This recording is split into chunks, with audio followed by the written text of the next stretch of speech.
right away. So welcome everybody. I think, yeah, everybody has been let in by Bea. Thank you so much to our next event in the series of Male Allyship. And today we have the women who lead on Male Allyship. We have some fantastic women who will guide us through this. And we are talking here about myself, Nadine. I'm Nadine Nembach, former co-president of EWMD and the project lead on the Brussels Declaration. And my partner in crime, Robert Baker, we developed this series together, and he will guide you through the next hour in a moment. Who is EWMD?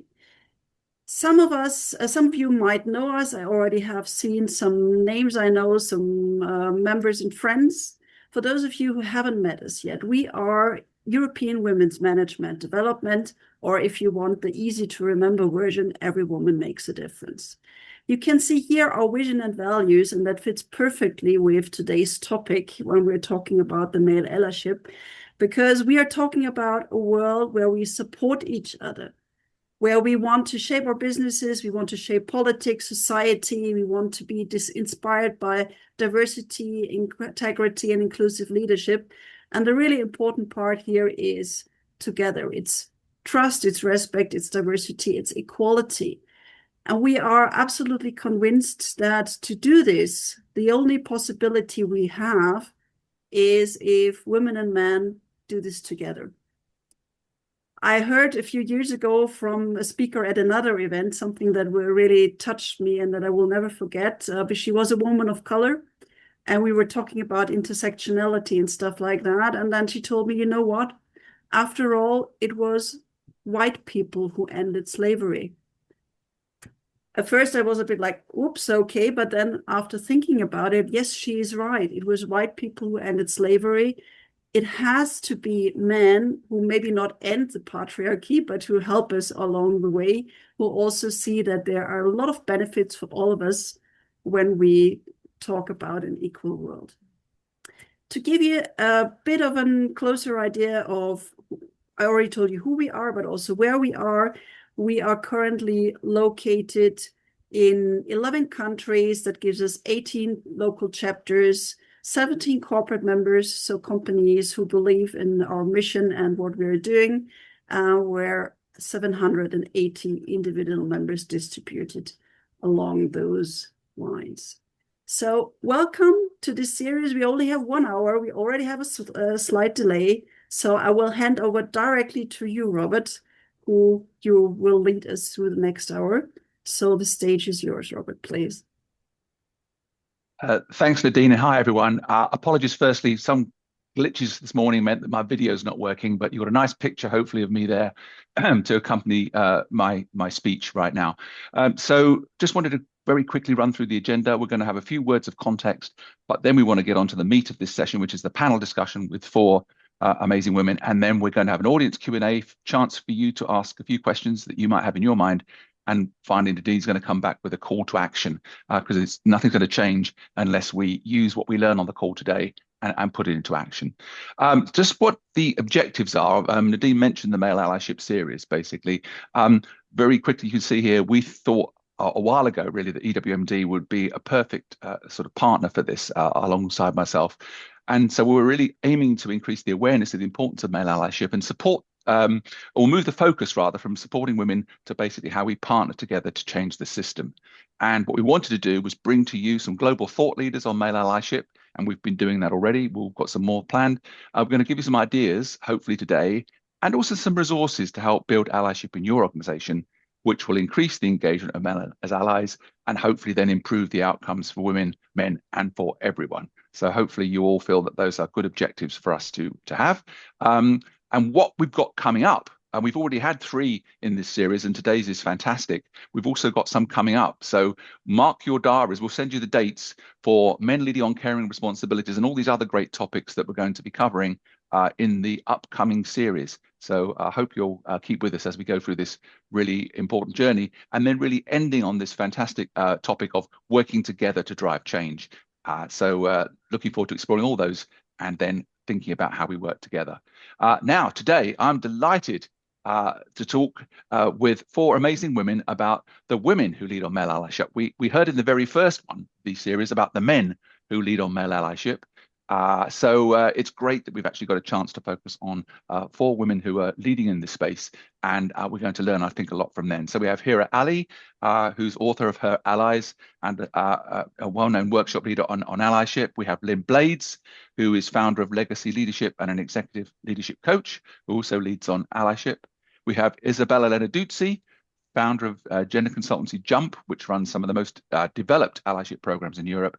And certainly not least, but last at the moment, is AllyshipLynn Adamczyk, Men as Allies co-lead at Pfizer's Global Women's Resource Group. So we've got some fantastic combinations of experience here, and we want to get to hear from all of you right away. So basically, we're gonna dive straight into this and welcome. Ladies, great to have you here today. I'm going to actually, by the way, stop sharing now so we can all see each other. So here we are. And I'm going to ask Hira to you to start, if you wouldn't mind. I'm going to ask each of you, actually, but I'll start with you, Hira. Can you basically tell us what male allyship means to you, how you came to be involved with it, and maybe just a little bit about the kind of work you're doing to engage men as allies? So thank you very much, Robert, for inviting me. And also, Robert here is one of my biggest allies. So thank you for being that. How did I start this work? Well, I'm not going to share my introduction because that's already been done. And I have a pretty elaborate LinkedIn page where you can look me up. But I wrote my first book, Her Way to the Top, A Guide to Smashing the Glass Ceiling. And I used to deliver talks in organizations in the public and private sector. And women used to say, you know what, Hira, we've done all of that. But what about the system? What about the custodians of the system that are holding us back? So I said, right, I need to write a book for men. So I wrote my second book, which you can see behind. It's on allyship. It was published about 4 years ago now. And yeah, so for me, allyship is something which I genuinely believe in. And I know there is a bit of a debate on the use of the word allyship, but for me personally, allies are those individuals who support, champion, and advocate for others who may not share the same privilege with them. And that privilege can be related to not just gender. It could also be race, sexual orientation, ability, age, socioeconomic background, and any other social identity factors that determine access to power and resources. But mind you, allies are not saviors. They are not knights in shining armor. So they are somebody who will work with us in complementary roles side by side as advocates and mentors and sponsors. Great. Thanks, Hira. That's super. We'll come back to you, of course, to talk about especially that debate about the terminology. Lynn, let's hear from you next. What brought you into allyship and what are you doing in this space? I really got tired of just seeing the injustices that are there that are systemic. And I saw that amongst my women who I coach at a very high level. And for me, male allyship is not about good intentions or performative support. It's about using power responsibly. And men still hold the majority of the positional power in organizations. So allyship really means noticing where systems, where systems advantage you and actively using your influence to remove friction for others. That's a hard job. It's easy to stand at the sidelines and go raw, but it's another thing to actually stand up and sponsor and change systematic behavior. And I came to this work, through 2 decades of coaching senior leaders, men and women, and seeing the same patterns of behavior repeated time after time.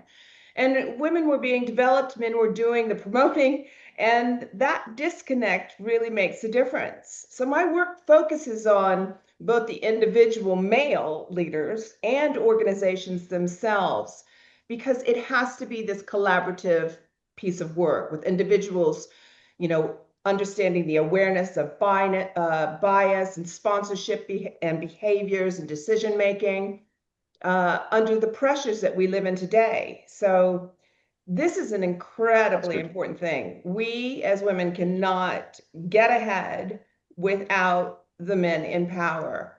And that allyship really needs to be embedded in the system, not as a side initiative, but as a core leadership capability. Fantastic. Thank you. We'll get back to that because I think we've got some good questions coming up on that a bit later on. So thank you for that. Isabella, let's bring you in here. Welcome to you. Nice to see you. And perhaps tell us about your involvement in allyship and what it means to you. Yes, it's been 20 years now that I'm involved in gender equality, diversity, and inclusion. And I was despairing some years ago, even 15 years ago, because everything that I did, men didn't show up. Even on the contrary, I had the story that some men came into the very big events that I was organizing. They saw so many women. They saw a lot of furniture with the pink color, and they decided to not to enter into the event. And so I said that's not possible. So we have to adapt all the time. But when it is something that is speaking about business in a feminine way, without hiding women and who we are and what we do, then they feel uncomfortable and they leave. So what I did is that I created an award. I created an award which was the CEO, the ambassador CEO of gender equality. And I thought, because 95% of the CEOs are men, I thought that obviously I would have had many more men than women. At the end of the day, I had half men and half women, because women, when they were CEOs, they were much better in advancing gender equality than the majority of men. But anyway, I had men, and it was because I thought, if I don't give them a specific visibility and honor, they won't come. So this is why I created that award. And then I've changed my model after the COVID. And we do a lot of consultancy and training within companies. And as you know, Robert, we have decided for our biggest client, which is NG Group, the energy company, we have decided, in order to help them to achieve the target of having 40% of women in the management worldwide by 2030, we have decided not only to have a program for women, explaining them that the system was done without them, but even against them, at least not for them. So the system in which they are must be understood.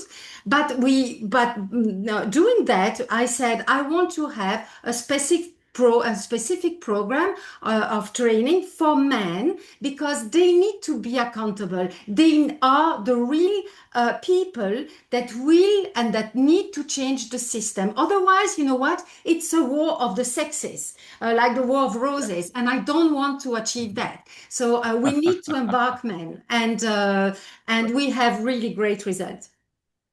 Yeah, thanks. We'll talk a lot more about that. It's been a real pleasure to work on that with you, Isabella. I'm delighted you're with us today.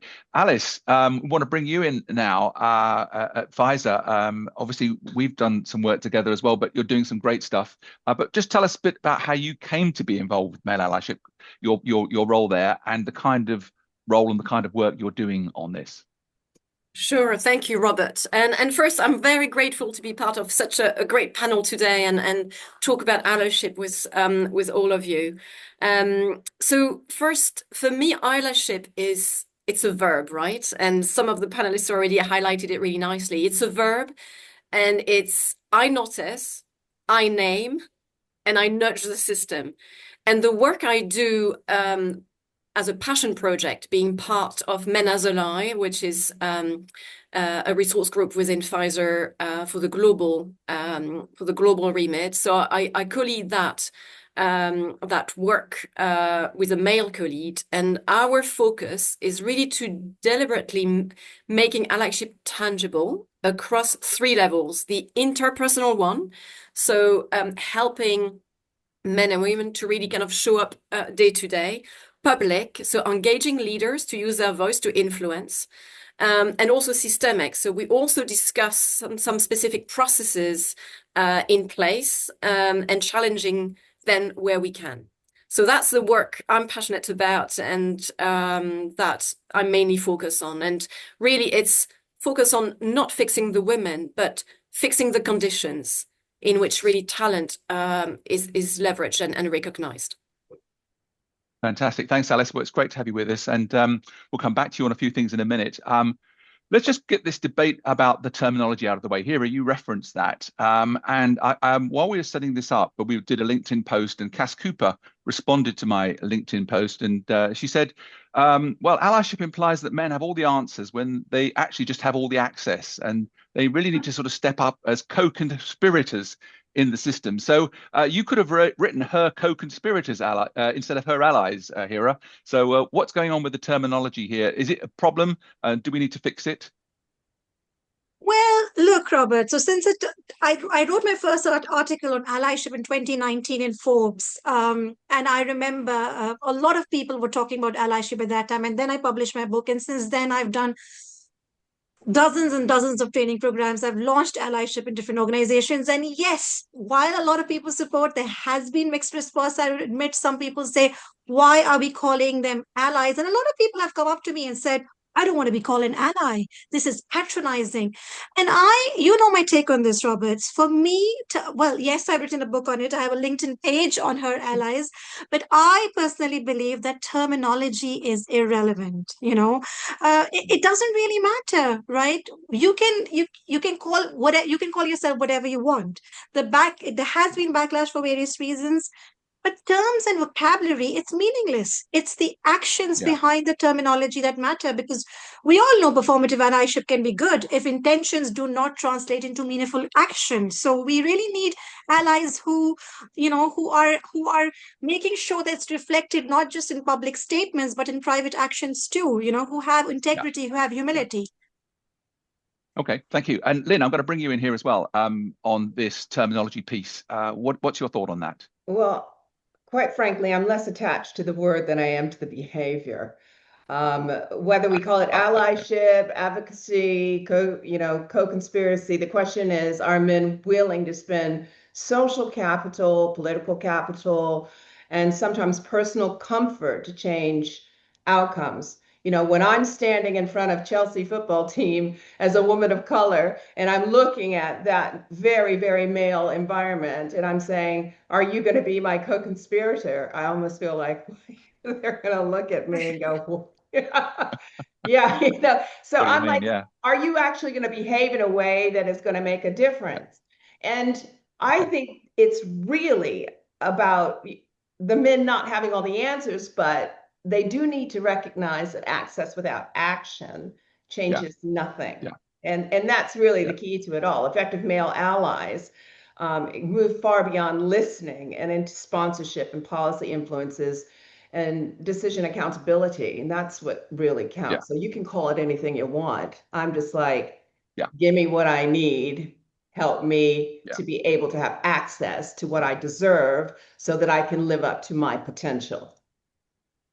Thanks, Lynn. I mean, it's a brilliant question, I think, and I think we've kind of like dealt with it for the moment. And I see the chat is also live with comments as well, which is great. So keep the chat coming. We're going to come to you guys for Q&A a bit later on. We're going to move on though to a really important aspect of this, which is the actual impact that male allies can have. And I'm going to bring in Alice here because really tell us a bit more, Alice, about why this work's so important and what difference, do you see male allies making for women in the workplace?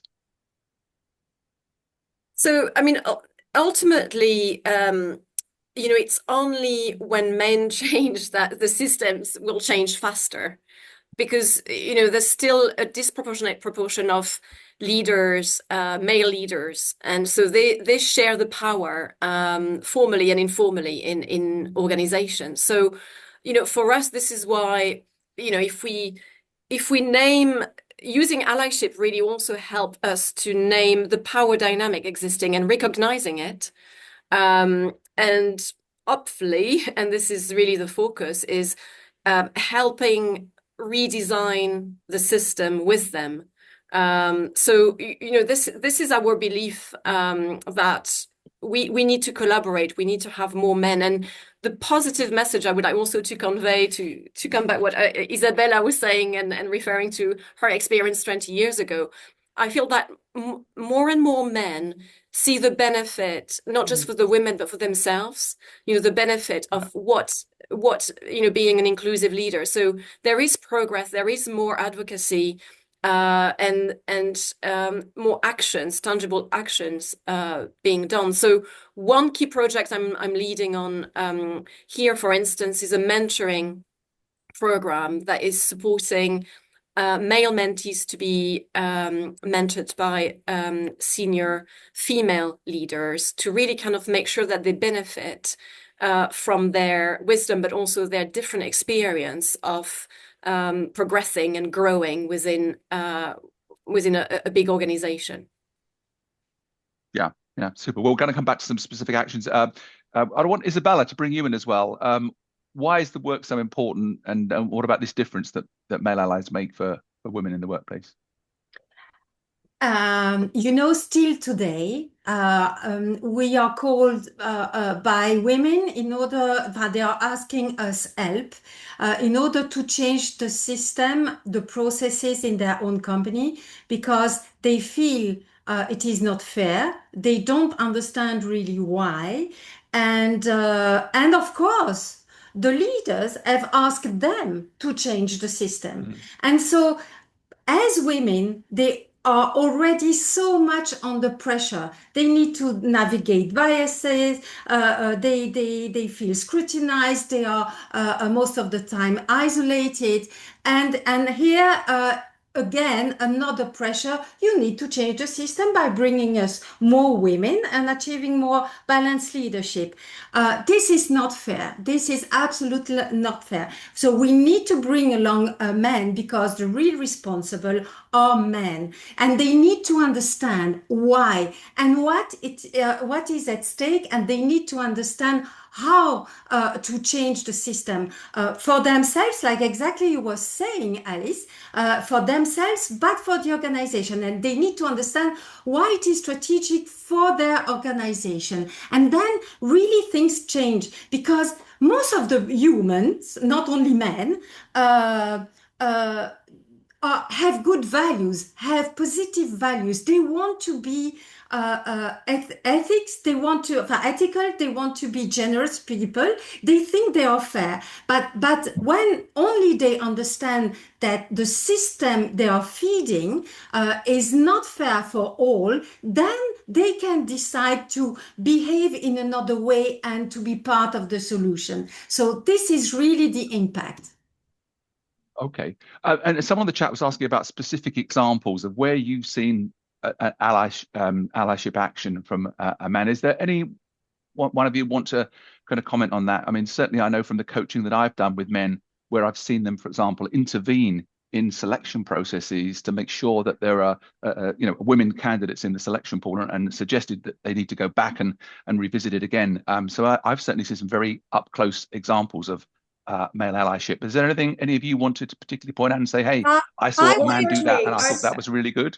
I think I that, wanted to, oh, yeah. Sorry, Lynn, you go ahead. I've definitely seen situations where sponsorship, sponsoring women into visible and risky roles, taking that, giving them stretch positions. I've seen that happen several times amongst my clients, at places that are quite male dominated, like British Airways, where the men have actually stepped in once they realize, I do want to actually say this part before I go a little further, is that it has been my experience when I go into a big organization that there are many men at the senior level who would like to be good sponsors and good male allies. However, they don't quite know how to do it, how to get involved in a significant way and make the difference.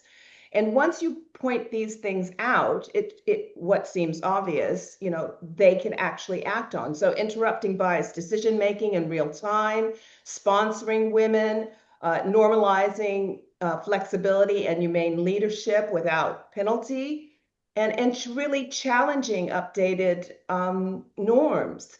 And I have seen this, and on a regular basis, once men are aligned and understand and their eyes are open. So I do think that there is there are a lot of men out there that would like to actively be good male allies, but feel like they can't get actively involved because they either don't want to find themselves on the wrong side of being politically correct, or they are not sure that they want to jeopardize their positions or know how to do it in a way that women feel empowered. So there's a lot of miscommunication that needs to be clarified. And also the inviting, I think women, some men feel like they're not invited into this conversation enough. So, but we need them. It has to happen.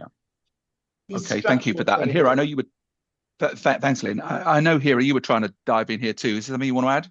Yes, so I just want to show a very specific example of an allyship training I did. So I worked with Met Police last year, but this was police in Pakistan, Sindh Police, that I was delivering an allyship training to. And there were 100 male officers sitting there. And in the beginning, they were quite dismissive, I wouldn't lie. And they said, well, you know what, it's fine. You know, you're saying women have all these issues, but I don't think so. There's a problem. I didn't give up. I went on and on and on. I shared specific examples. And there was one man who went silent. And I was like, fine, I think he's shut me out. And after 3 hours, when I asked him, what are you going to do as a result of this training? He raised his hand and he said, I notice, after all that you have said, I've noticed one thing, that whenever we have, whenever we were catching criminals, we are at the police station, we often use abuse, and that abuse is gendered abuse. So we are involving, you know how it is in English and Urdu and Hindi and all languages. And he said, this whole session made me realize how I should stop doing that, how I should stop using gendered abuse whenever I'm talking to people, because, the abuse is related to mother, daughter, sister, we all know all of those. And he said that, and this was such a realization that, I thought that he was completely shut off, he wasn't listening, but that had such a huge impact that he was now willing to go back and, revisit his language and the way he treats women and men in the organization. So that was an example of allyship. Perfect, thank you. Okay, well, let's move on now to the audience. We talk about sort of getting men engaged in gender equality and men as allies kind of thing. But obviously, men have different levels in the organization, and whether we're talking about leaders, managers, colleagues, etc. Isabella, I'm going to come to you. What's the target audience for this message? That we need more men as allies. How do you see the groups of men we're trying to reach here? I think that all men must be targeted, but of course, the ones that have the biggest influence zone are the leaders. They need to be accountable of the change of the culture of the company, of what is accepted and what isn't anymore. They need to lead by example, so that everybody understands that there is a change going on, but every man. So it's important for us in JUMP, in our organization, also to go down to the really, how do you say that, to operational teams in plants and so on, because whenever there is a woman there, sexism is most of the time very, very present. So they need to understand how it affects the day-to-day life of women, how it affects also the women that they love, their spouse, their daughters, and so on. They need to understand that this is not fair. So all men need to be accountable, but at various levels. And yeah, no, absolutely. I hear what you're saying. And Alice, let me just bring you on that, because obviously you're doing work with a variety of different people in Pfizer, from the senior leaders right through to the your colleagues. So how do you see this in terms of how you're targeting your message? Are you starting with the leaders and then sort of cascading down, or how are you doing this? Yeah, it's a good question. I agree with Isabella. So our target audience between senior leaders, managers, and colleagues is actually all three, because we have different asks. So the leaders, they are setting the incentives. The managers, they are setting the daily reality, and the colleagues, they set the culture. So yes, our primary audience is more leaders and people managers, because they control the everyday moments that really decide how a career will go, and who gets the stretch work, who gives feedback quality, who sponsors, who is put forward for promotion. So yes, our primary audience are leaders and people's manager, but we also want to make sure that we participate in the culture. And so we have also some activity towards colleagues so that they actually also are aware and are ready to challenge the norms as well. Yeah. Brilliant. Thank you very much. Well, let's move on to engagement, because there's a question that come up in the chat about what are the key arguments that convince men to actually stand up as allies, as it were. And I'm going to come to you, Hira. What do you find are the key messages that work with men in terms of getting them engaged in this topic? And are there any specific barriers that you think get in the way? So there are lots of barriers. I've written a whole chapter on the barriers that hold men back, and I think one of the top one is fear. I think most men are fearful of engaging because they feel that they are going to be scrutinized. There's also natural fear of judgment. There's backlash. There's disapproval from male peers. There's also a term known as dreaded wimp penalty, where men feel that they will be stigmatized to association with women's initiatives at work. So of course, women experience social penalties. They feel that they are going to be blamed and shamed. So the fear factor is there. But if we focus on the benefits, I always encourage allies to find their personal why, because gender equality brings personal benefits to them too. Includes psychological and physical health, more rewarding relationships with women in their circle, the freedom to share financial responsibilities with a female spouse or partner. There's increased involvement with children. There's liberation from really restrictive masculine gender norms, because when women are inhibited by gender norms, we have to acknowledge so are men. They have been told to be saviors and, protectors. So when we are working together collectively on allyship, I think men benefit too. And as Chuck Shelton, Robert, him, he also said that those people are those men who are able to work with not just women, but people from every community and background. They have what is called a sustainable collaborative advantage. People would want to work with you because you have the ability to work with diverse groups. Right. So it kind of makes you a better leader too, doesn't it? I think, because certainly Daniele Fiandaca and I found that when we did our research on this. But Lynn, let me come to you. Well, I'm sure you're pretty compelling in your arguments anyway, but what do you find works best in terms of getting men convinced they need to stand up and step forward? I think the thing here, Tira touched on something that I also believe in, that's the fear factor, the fear of getting it wrong, or uncertainty about what good allyship actually looks like.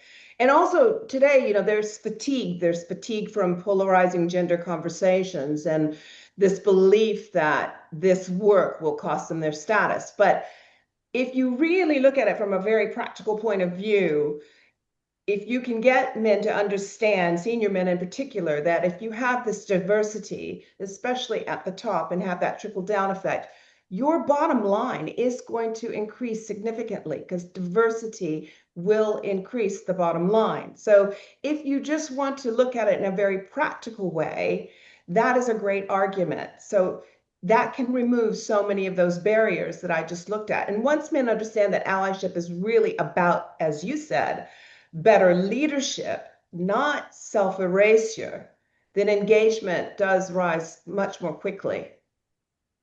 Okay, super. Thank you. Well, I'm going to move on a bit because we're always short of time. There's always so much to discuss and so many points to raise. I'm going to look at organizations, because we talked about the individual men. And so far, we've talked about the role of individual men stepping up. What about companies and organizations? What do they need to do? Systems, policies, practices that need to change in order to support the men that want to stand up to be allies? So, Alice, I'm going to come to you. What are you doing at Pfizer to support the men who say, yes, I want to be an ally? What from a corporate point of view are you doing to support them to make sure that they feel they've got that behind them? Yeah.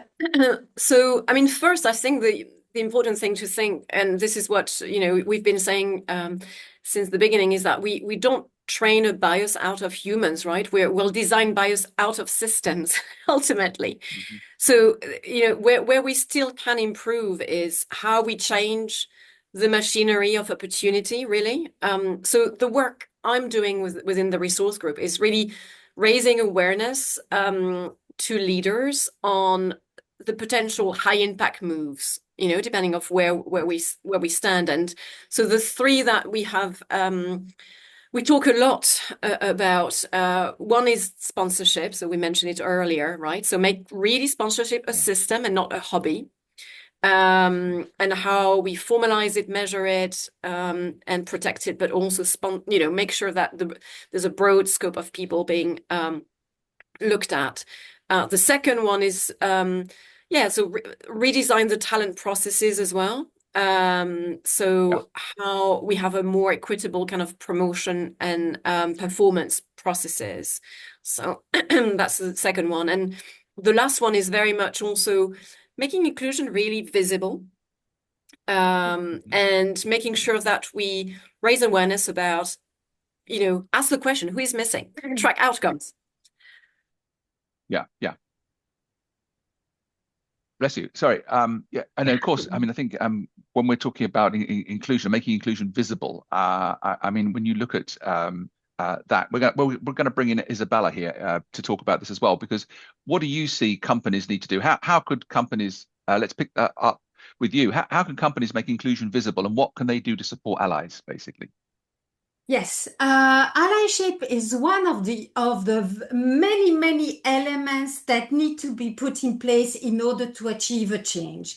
Very recently, there was a study saying that the more actions you undertake in order to change the system, in order to achieve better inclusion, the more it is a reality. So it is. We all know that it's not one silver bullet, but you need to have absolutely quantitative objectives. You need to have a diagnostic, you need to have an objective, you need to have KPIs along the way. So not only in 10 years, but what do you need to achieve next year, in 2 years' time, and so on. And leaders need to be accountable on that.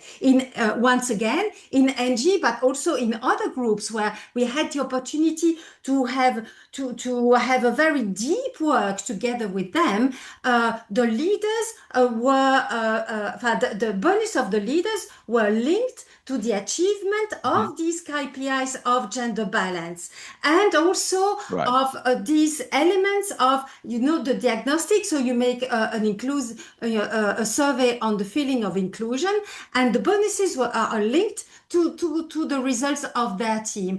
And also it means that it's not only the bonuses, but the promotion. Who will be promoted? You need to have a very clear, transparent grid on how people are assessed. And in that grid, you need to assess the inclusive behaviors.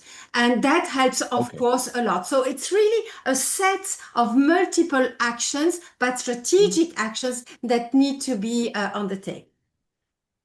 Okay, super. Well, we're going to stay with you, Isabella, and then I'm going to come to Lynn and Hira perhaps as well. Before we move to Q&A, we're going to move to Q&A very shortly, and Nadine's going to monitor that, as it were. So the question I've got really is, I mean, I posted earlier this year about how I thought male allyship was going to be the single biggest accelerator for gender equity in corporates in 2026. Do you agree with that, or what's your view on what could be the biggest single accelerator for gender equity? But like I just said, unfortunately, I cannot rank them. Yes, of course, we know that it is absolutely fundamental to have that diagnostic, to have the quantitative objective, to look at all processes of HR processes to make them more inclusive, and to embark men, to train them, to make a change in their behavior. This is absolutely fundamental. Otherwise, women get exhausted, because if a company says, we want to achieve that, we want to be more inclusive and so on, if only women are asked to change or to adapt more, most of the time, and they don't see the change in the behaviors and in the words of men, they will abandon. They won't trust them anymore. Thank you very much. And then just very quickly from you, what's going to move the needle fastest then, if we put it that way? Do you agree it's getting men engaged, or do you think there's something else that we need to be focusing on? I do think yes, I do think if it's done properly, but it's a combination of actually providing learning and development opportunities for women to advance, and then in tandem with that, male allyship training. So I think male allyship alone isn't enough. And without it, the progress is going to be painfully slow. But the fastest change happens when women's development and men's accountability run parallel with each other. So if you want to need the perfect. Okay, right. The needle, that's Sorry. it. Yeah. Okay. No, fantastic. That's a great point. Right. I'm going to pass on to Nadine now because we've got lots of bubbling up, I think, in the Q&A and the chat. And so Nadine, over to you to moderate that, please. Thanks a lot, Robert. And as you said, a lot of stuff has popped up, and I'm really struggling to find at least a few things that we will manage in the few minutes that we have left. So let me start. There was one question to you, Hira, and this was one from FDP. They are asking, we have been observing the situation, and after so many advances in equality, we see that certain blockages remain. We have even observed that many men now feel threatened by the progress women have made and are adopting a less empathetic and more confrontational stance than they did a few years ago. Is this a perception you also have in other countries? You also have seen in other countries? Because this question was from Spain. Yes, absolutely. So I'm originally from Pakistan, where I worked for many years, and UAE too, and that has always been the perception there. So what has now started in the UK and Europe and US has been a perception which has always existed in these countries for a very long time. And I think the answer to that is, of course, not imposing any initiatives, but understanding men's perspective too. Because again, look, equality cannot be achieved if we do not work together collectively. So yes, this resistance is there, and of course perhaps is going to get even more as we progress down the lane, because we live in a frankly terrible world right now. So we just need to be able to understand each other's viewpoint and find a way to work collectively towards it. I don't agree, Hira. I think that if you don't make it compulsory by regulation or by specific targets decided by every company, you will never achieve equality. Yeah. Equality is not a natural road. You need to impose things. Otherwise, it never happens. All the experience show that. All the countries that are much better in equality have very strong regulations. Yes. No, I hear you, Isabella. What I mean to say is, when you introduce 100%, I wrote a women's leadership book, I've mentioned all of this, what you're saying. What I'm saying is, if you want to introduce male allyship initiatives, I have launched so many male allyship initiatives in a plethora of organizations in the last few years in UK, and I've seen that there's resistance. So unless you don't plan it properly and you have proper conversations and dialogues to implement it, it's not going to work, because imposing itself is not going to help. That's what I mean. It goes together. Yes, you need to prepare people, and you need to have that dialogue with them, for sure. Thanks a lot for disagreeing and then agreeing on the main thing. Wonderful. I have another question, and this one is for you, Lynn. And here is someone asking, what role does the, I think, panel put on menopause and female hormone challenges as barriers to career development? And how do you think men could be more empathetic, educated, and supportive on these topics, which have an immense impact on equity? One of the first things I do when I go into a company and I am implementing male allyship workshops is I talk about their companions, the women in their lives, their daughters, and the things that impact them physically, mentally, emotionally, and immediately that adjusts your perspective. So first of all, we don't have enough menopause training within organizations. It's 2026 and we're just really starting to talk about it, and still women, we ourselves still don't have clear understandings of the things that can happen to us over the course of perimenopause and menopause. So, and we lose some of the best talent at this particular time in our lives. So it is very difficult if you don't frame some of that as a personal thing. How is this actually going to impact your life? When you experience something personally, your perspective does change. So if I can get a man to look at menopause as something that he is experiencing as well, and watching and the impact that it has on his life, his perspective is going to change. But what we need to look at from an organizational point of view is that you're losing key talent with amazing life experience at this particular time of life, where we should be supporting women and helping them to move through. So And can I? that's awareness, but should that just be on us? That's awareness that men should initiate themselves for their own well-being, for the well-being of the culture that they work in. Yeah, absolutely. And can I quickly add an example to that, Lynn? That is fabulous. I completely agree what you're saying. So there was a person who was in the recruitment team, a senior director, who was interviewing 3 people for a board position. And 3 of them were very competent. And if I can say so, the woman was even more competent than the other 2. And during the interview, that woman, she had an episode of brain fog and she couldn't perform as well, as a result of which the board didn't know. And then when they evaluated, they said, oh, she's not confident. She didn't know how to answer, even though she was going through a genuine issue. Because obviously, when you go through menopause, you go through physical changes, which men might not know. But because this other person had awareness and he immediately recognized it, he said, no, we need to give this woman another opportunity because I'm sure there's something we are missing, we are not seeing. And that's it. And because he recognized, he gave another opportunity to the woman, voila, she was the one who eventually got the job. So I think it's about creating awareness. Absolutely. By the way, I don't know if you have seen this. There has been a film that went around on LinkedIn that was done by an all-female company directors, dance company, and so on Aren't We All Very Hormonal? And it focuses mainly on the women, but also touches the men's side that you just mentioned, Hira. So I don't know the name, but I think if you look out on LinkedIn for Aren't We All Hormonal, you will find it. It was a really fantastic film. Thanks a lot to both of you. So what else do I have in store for you? There's a question for you, Alice. That was because at the beginning you said we need to make men change the game faster. What has been a game changer to achieve this, to make men change the game faster in your experience? So first, I think we don't need to necessarily think big. And what I mean is, based on, in the UK, we have the gender pay gap analysis every year.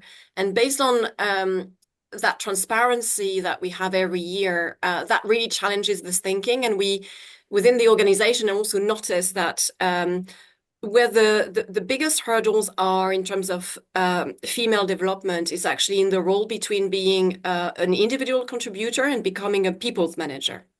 And as a result of that kind of conversation, there's been a lot of conversation about the importance of micro nudges. And there's been more and more leaders that we've engaged with who are actually more mindful of the small opportunities, the stretching projects that they give to their team members. Are they checking if it's actually fairly distributed? Because those micro nudges just they add up.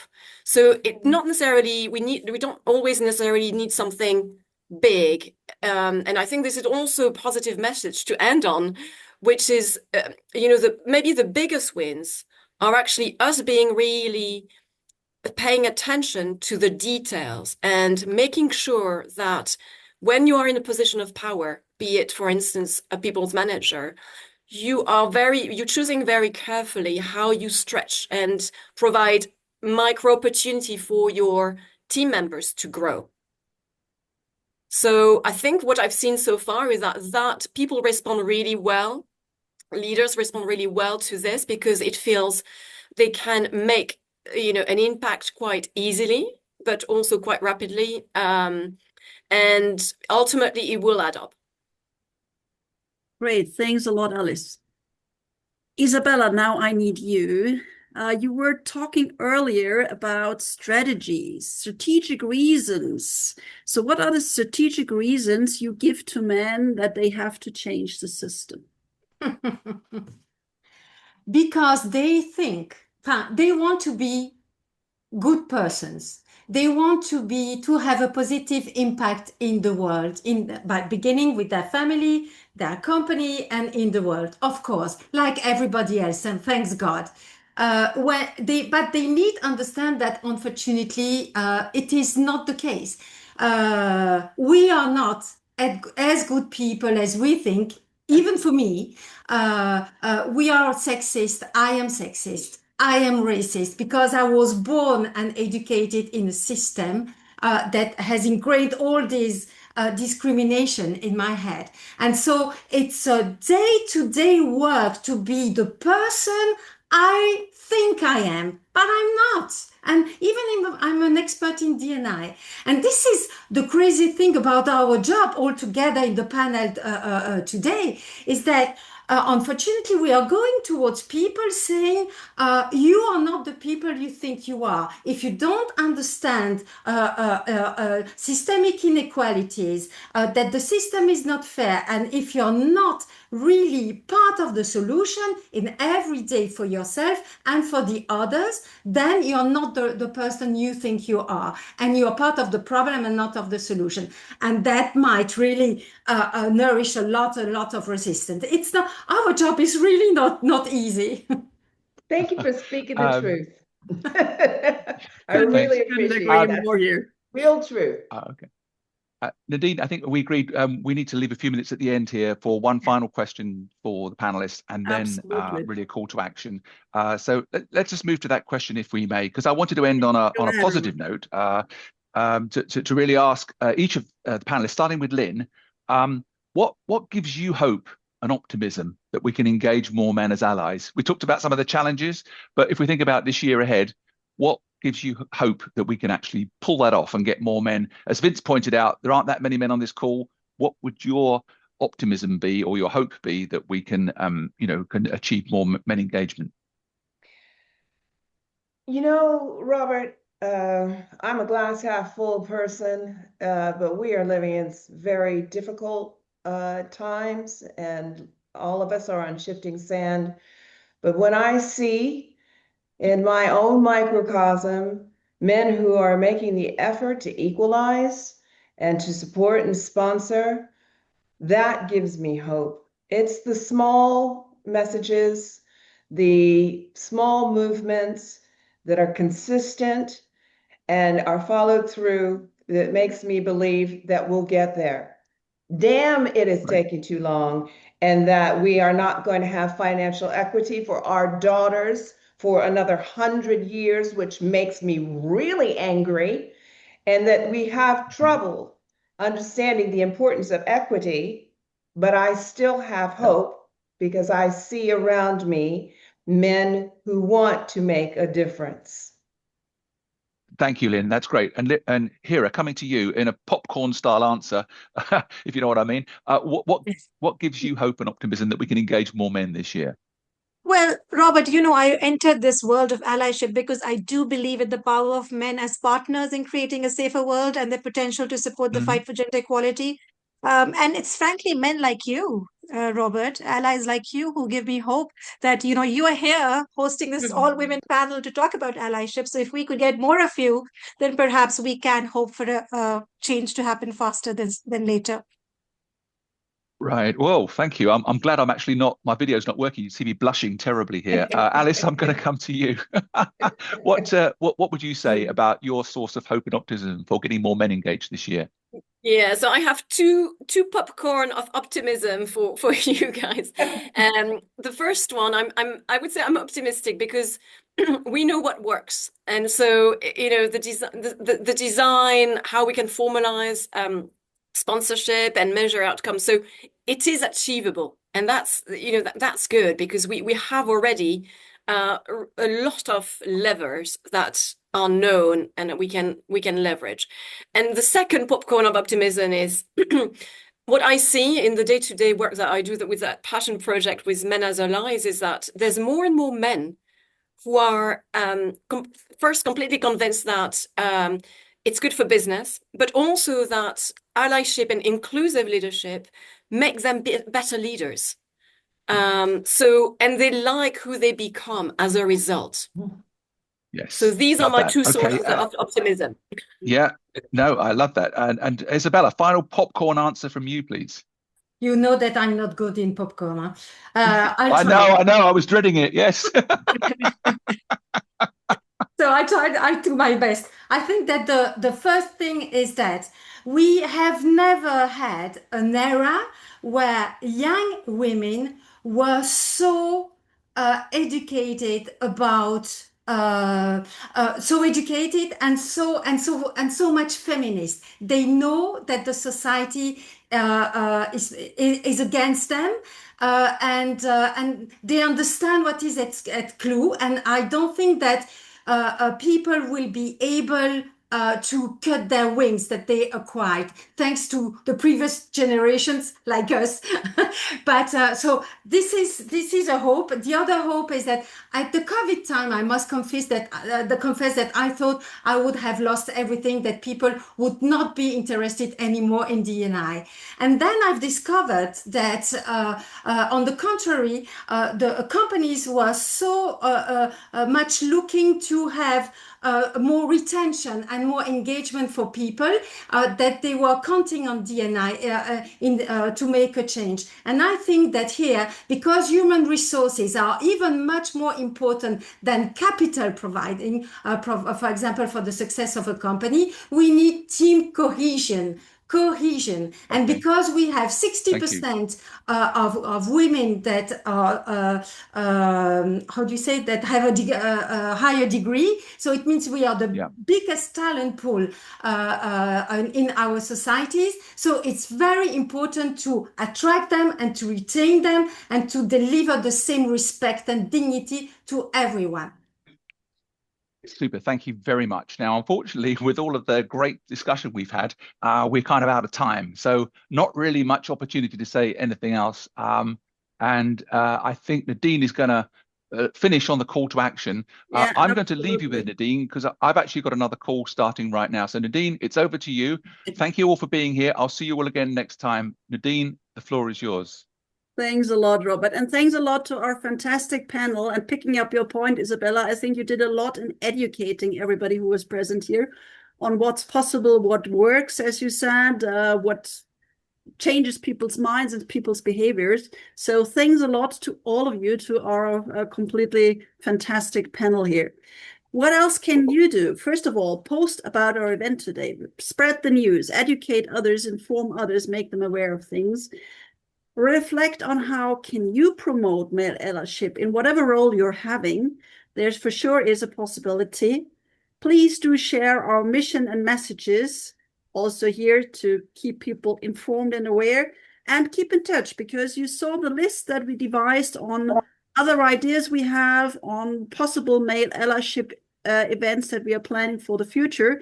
So stay tuned. Looking forward to see all of you again, and wishing you a wonderful time until then. Thanks a lot. See you all. Thank you. Thank you so much. Thank you, Thank Nadine. you. Thank Take you. care, Bye-bye. everybody. Thank you for the great job.